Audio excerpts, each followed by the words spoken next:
பிரபன்ன பாரிஜாதாய தோத்திரவேத்ரைக பாணயே ஞானமுத்ராய கிருஷ்ணாய கீதாமிருததுகே நமஹா. மற்ற எந்த அவதாரத்துக்கும் இல்லாத ஒரு தனிச்சிறப்பு ஸ்ரீ கிருஷ்ணாவதாரத்துக்கு உண்டு. இந்த பெருமான் மட்டும்தான் இங்கு வாழும் பொழுது கையில் ஞானமுத்ரையை வைத்துக்கொண்டு அர்ஜுனனுக்கு பகவத்கீதை என்கிற உயர்ந்த சாஸ்திரத்தையே உபதேசம் செய்தார். அதை செய்தவர் பார்த்தனுக்கு தேரோட்டியாக இருந்த பார்த்தசாரதி எம்பெருமான். பத்தலர் வீய கோல் கையில் கொண்டு பார்த்தந்தன் தேர்முன் நின்னானை என்று திருமங்கையாழ்வார் பாடுகிறார்.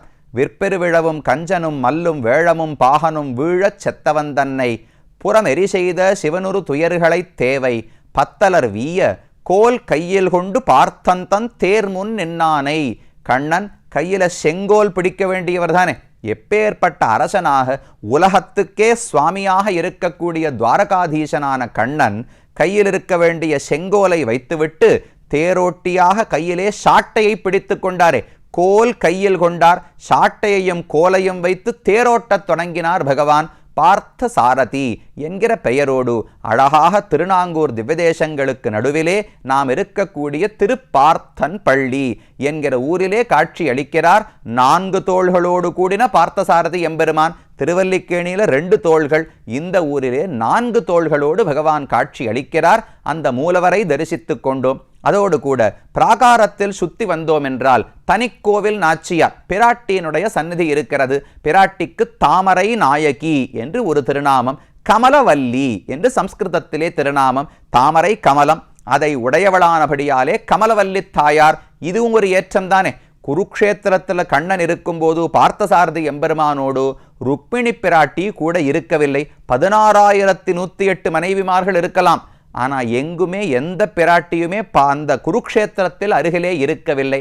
அந்த குருக்ஷேத்திரத்து எம்பெருமான் இங்கு வந்து பார்த்தசாரதியாக சேவை சாதிக்கும் போது கூட தாயாரோடு சேர்ந்து இருக்கிறாரோ இல்லையோ. அப்ப குருக்ஷேத்திரத்தை விட இந்த ஊருக்கு இந்த ஏற்றத்தை நாம் கொள்ளலாம். தாயார் சன்னதியை சேவித்துக் கொண்டோம். அப்படியே பிரதட்சிணமாக வந்தோம் என்றால் விமானத்தை தரிசிக்கலாம். நாராயண விமானம் என்று இந்த விமானத்துக்கு பெயர். நாரங்கள் உலகத்தில் இருக்கக்கூடிய அனைத்து பொருட்களும் அதற்கெல்லாம் அயனம், அதற்கெல்லாம் இருப்பிடமாக, அவற்றையெல்லாம் தாங்கக்கூடியவனாக, அவை அனைத்துக்கும் சுவாமியாக பகவான் இருக்கிறார். அதனால நாராயணன் அவருக்கு திருநாமம். அந்த நாராயணனையே காட்டிக் கொடுக்கிறபடியாலே நாராயண விமானம் என்று விமானத்துக்கும் பெயர் வைக்கப்பட்டுள்ளது. இது சுத்தி வந்தால் நாம் காணக்கூடிய காட்சிகள். மறுபடியும் கர்ப்ப கிரகத்துக்கு செல்வோம். மூலவரை மட்டும்தானே தரிசித்திருக்கிறோம். இன்னும் உற்சவமூர்த்தியை தரிசிக்க வேண்டும். இதோ பார்த்தசாரதி எம்பெருமான் உற்சவமூர்த்தியை சேவிக்கிறோம். மூலவரை போலவே 4 கைகளோடு. மூலவருக்கு திருமகள் கேள்வன் என்று பெயர் பார்த்தோம். உற்சவருக்குத்தான் பார்த்த சாரதி. பார்த்தனுக்கு சாரதியாக தேரோட்டியாக இருந்து கோல் கையில் கொண்டு பார்த்தன் தேர் முன் நின்னானை. எப்பவுமே வண்டி ஓட்டுறவர் தானே முன்னாடி அமர்ந்திருக்க வேண்டும். ஆனா இவர்கள் போவது எங்கேயோ சுற்றுலா செல்லவில்லை. யுத்த பூமிக்கு யுத்தம் செய்வதற்காக போகும் பொழுது பார்த்தனுக்கு முன் நின்றான் என்று ஆழ்வார் பாடுகிறார். என்ன அர்த்தம்னால், எந்த ஒரு அம்பும் அர்ஜுனன் பேரில் பட வேண்டும் என்றால் அதை தடுத்து நிறுத்துவதற்கு கண்ணன் முன்னாடி அமர்ந்து கொண்டாராம். இவரை தாண்டினால்தான் ஒரு அம்பு அர்ஜுனன் பேரிலே பட முடியும். தான் எல்லா அம்புகளையும் ஏற்றுக்கொண்டார். இப்பவும் திருவல்லிக்கேணி பார்சாதி பெருமாளை சேவித்தீர்கள் என்றால் முகம் முழுக்க அப்படியே அம்பு பட்டு பட்டு பொழிந்து போயிருக்குமோ இல்லையோ. ஏன்னா பீஷ்மாச்சாரியர் அர்ஜுனனை தாக்க தொடங்கினார். அவனை நேரம் ஒன்றும் தாக்க முடியல, கண்ணனை தாக்கினாராம். கண்ணனுடைய உடம்பு முழுக்க தன்னுடைய அம்புகளாலே துளைத்தார். அந்த கோலத்தோடு தான் இன்றும் பார்சாதி பெருமான திருவல்லிக்கேணியில சேவித்துக் கொள்ளுகிறோம். அது பின்னாடி இருந்தா பண்ண முடியுமா? அர்ஜுனனுக்கு பின்னாடி அமர்ந்து தேரோட்டவில்லை.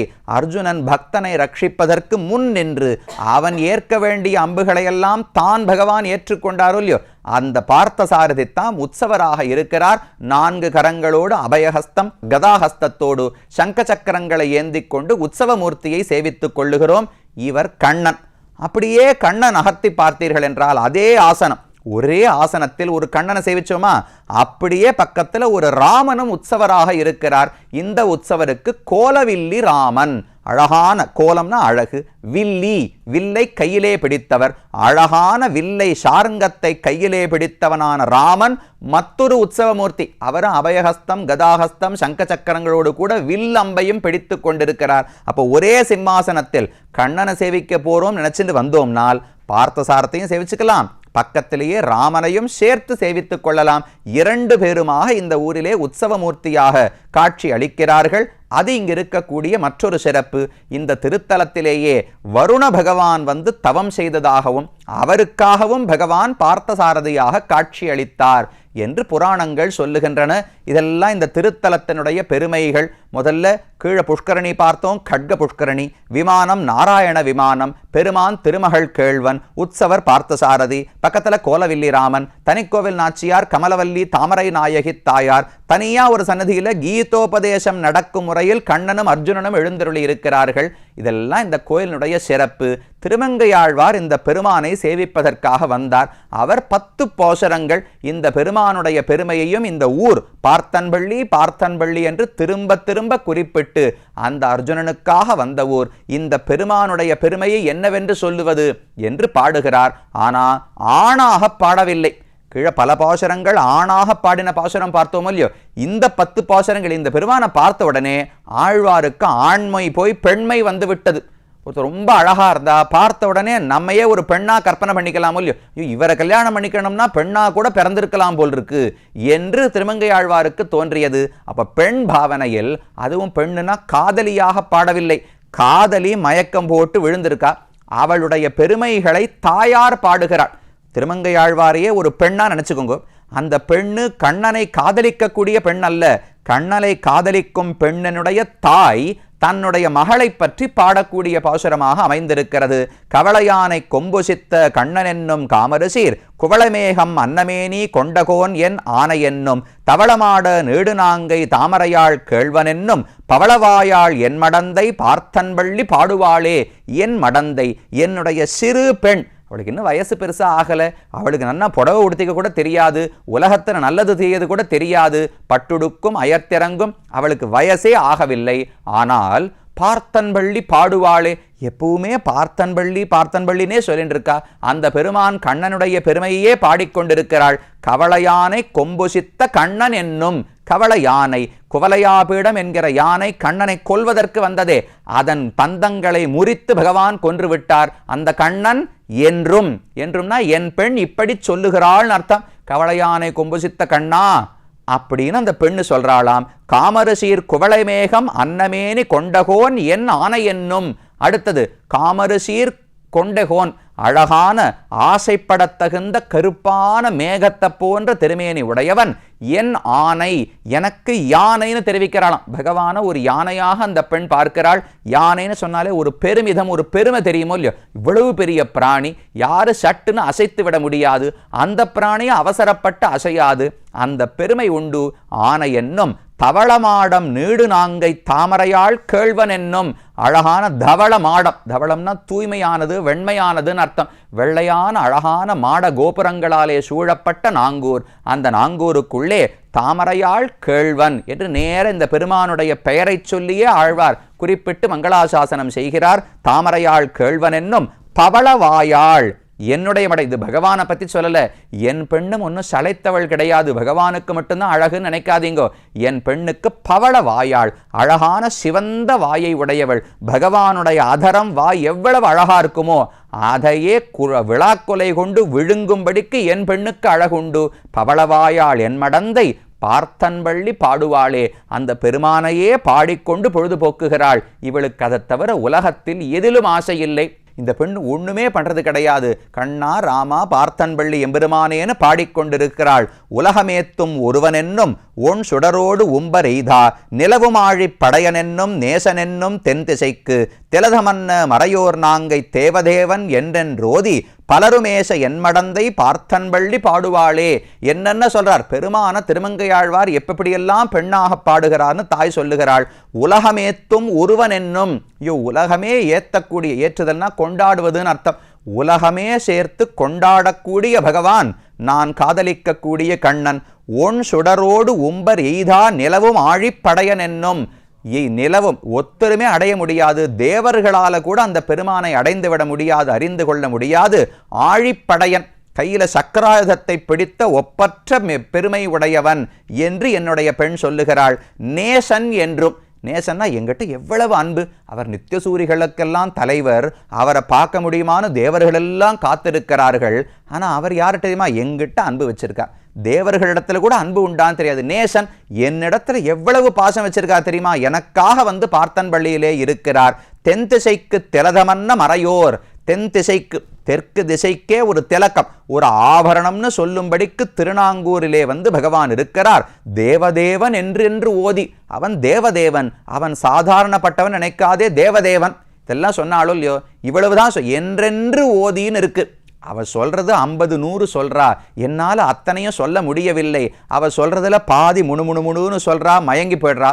கண்ணன் அழுதுண்டே சொல்றா, குரல் தழுதழுத்து போகிறது, என்ன சொல்றான்னு புரிந்து கொள்ளவில்லை. தேவதேவன் என்றென்று ஓதி, அவ சொன்னதுல ஒரு சில விஷயங்களை நான் கேட்டு சொல்றேன், இதை போல் அவள் நிறுத்துவது கிடையாது. இப்படியே பகவானை பற்றி பாடுகிறாள். என்றென்று ஓதி பலரும் ஏச என் மடந்தை பார்த்தன்பள்ளி பாடுவாளே. இப்படி ஒரு பெண்ணு கண்ணனை பத்தி இப்போ அப்படிப்பட்டவர் இப்படிப்பட்டவர்னு காதலனை கொண்டாடி கொண்டே இருந்தால் ஊரார் என்ன செய்வார்கள், பலரும் ஏச, ஊர்க்காரர்கள் எல்லாம் இந்த பெண்ணை குற்றம் சொல்லுகிறார்களாம். இப்படி போய் பண்றாளே, ஒரு ஆணுக்காக இப்படி போய் காதல் கொள்ளலாமா, அவனையே நினைத்து கொண்டு பொழுதை போக்கலாமா, இது தப்பு தப்புன்னு ஊரார்கள் எல்லாம் வந்து திட்டுறாளாம். அந்த பெண்ணுக்கு அதை பற்றி கவலையே கிடையாது. நீங்க என்ன திட்டினாலும் என் மனம் மாறாது.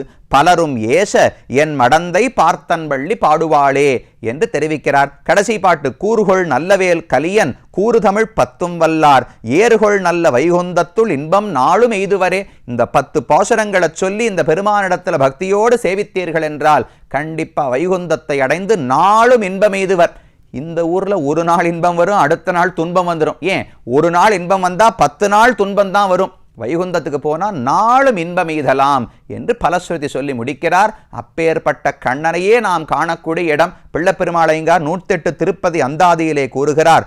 ஒத்தமரர் ஏத்தும் ஒளி விசும்பும் பார்க்கடலும் இத்தலத்திற் காண்பரிய என் நெஞ்சே சித்துணர்ந்த தீர்த்தன் பள்ளிக்கு இருந்து செப்ப வெளி நின்றானை பார்த்தன் பள்ளிக்குள் பணி என்று அவருடைய பாசுரம் ரொம்ப அழகா தெரிவிக்கிறார்.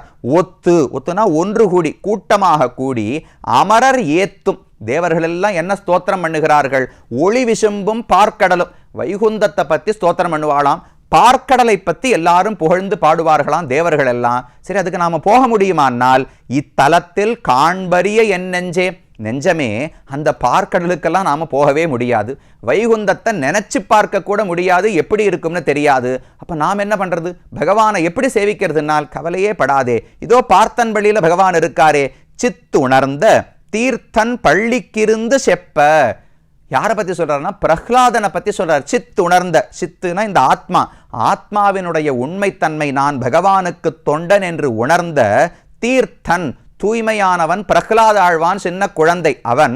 பள்ளிக்கு இருந்து, பள்ளிக்கூடத்துக்கு போயிட்டு வந்து என்ன உபதேசம் பண்ணார், எங்குமுளன் கண்ணன், உலகம் அனைத்தும் கண்ணன் தான் இருக்கிறான் உபதேசம் பண்ணானோ இல்லையோ, அது ஹிரண்யனுக்கு பொறுக்கவில்லை, உடனே கொல்ல வந்தார். செப்ப வெளி நின்றானை, அந்த பிரகலாதனை ரட்சிக்கத்துக்கு தூணை பிளந்து கொண்டு வெளியே தோற்றமளித்தாரே அந்த நரசிங்க பெருமான், அவர் பார்த்தன்பள்ளிக்குள் பணி, அவர் வாழக்கூடிய அந்த பெருமான் கண்ணன் வாழக்கூடிய பார்த்தன்பள்ளிக்குள்ளே பணி. நீ அங்கு போய் பகவானை சேவி, அங்கு போய் கைங்கரியம் பண்ணு, நமக்கு அதுதான் எளிமையானது. வைகுந்தம் பார்க்கடல்னு காத்திருக்காதே, இருக்கிற பெருமானுக்கு கைங்கரியம் செய் என்று பிள்ளை பெருமாள் ஐயங்கார் பாடுகிறார். நமக்கும் அந்த பகவான் கைங்கரிய பாக்கியத்தையும் கொடுக்க வேண்டும் என்று பிரார்த்தித்துக் கொண்டு அடுத்த திவ்யதேசத்துக்கு செல்வோம்.